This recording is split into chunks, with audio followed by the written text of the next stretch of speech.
It has come to my attention that a lot of you really, really struggle to give and receive sexual feedback. And so, yes, I've done a video about this before, and yes, I'm doing it again.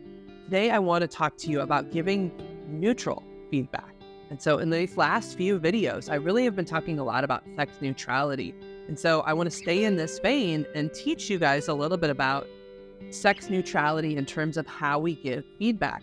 So a lot of my couples, it's like you're not used to giving neutral feedback. Neutral feedback is like, say somebody's doing something to your body and you don't really know what you feel about it, or it's not necessarily positive or negative. It's kind of in a neutral space. Well, we still respond by figuring out feedback. Like, feedback is how you learn how to touch each other. Feedback is how you learn what somebody is doing well. But if you don't give feedback in neutral spaces, then you don't know where to go if there is a place to go, right? So neutral feedback could be, oh, that tickled, do it again. That's neutral. You don't know how you feel about it yet, but you're giving yourself permission to try to touch the thing or do the thing again to see, if I do it longer, will I like it more or will I like it a little less?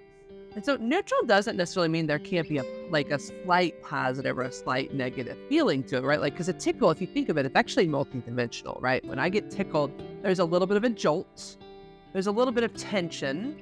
There's a little bit kind of makes me laugh a little bit, but sometimes if you do it too long, it can also be kind of irritating, right? So if you think of touch, it's very multidimensional. A tickle alone is an example of that. So why we need to practice giving neutral feedback, which is, I don't know how I feel about that. Let's try it again and see. That allows you to try things, to experiment, and to explore.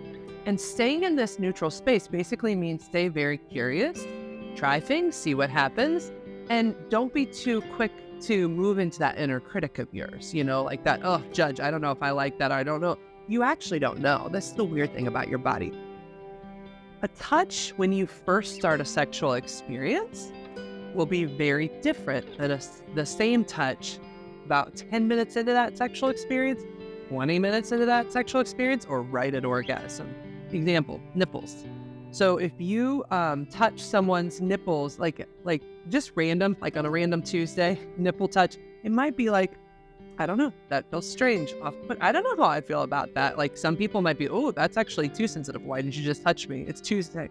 So this is an example of those nipples. So if you touch those same nipples, say after you've been making out for a while and your body is a little more warm, those same nipples are going to start to get erect and they'll be a little more intrigued and interested, And some people with these nipples, they'll have felt a little bit better. Other people, they still may be in the neutral category. Other people may still be very sensitive. So again, it's about staying very neutral in how you give that feedback.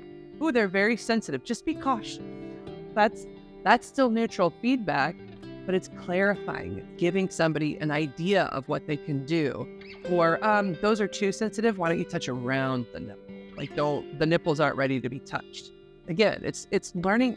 We need to learn to give this feedback on a regular basis and to receive it, to be comfortable enough to hear, oh, okay, I can do something different. How can I shift? And being neutral and receiving feedback looks like, how do I take this in and how do I process this and learn? How do I learn from this and allow myself to keep learning from these pieces of feedback?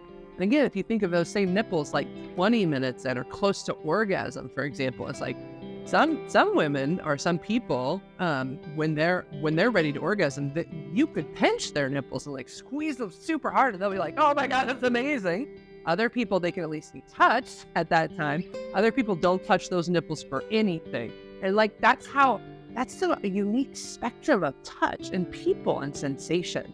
This is why it's so important for us to be giving feedback all the time. But to be comfortable and confident giving neutral feedback, you have to practice it. Nobody just is magically good at it overnight unless they're kind of on the spectrum. Then they're great at giving feedback, but it doesn't come across that great sometimes. You have to practice giving this feedback, and it's okay to get feedback in that neutral space. I might say it's better to do that because then you get used to giving that feedback and receiving it. So please like and subscribe. Please find me at therapistinstlouis.com if you would like to see me as a therapist, and give comments below.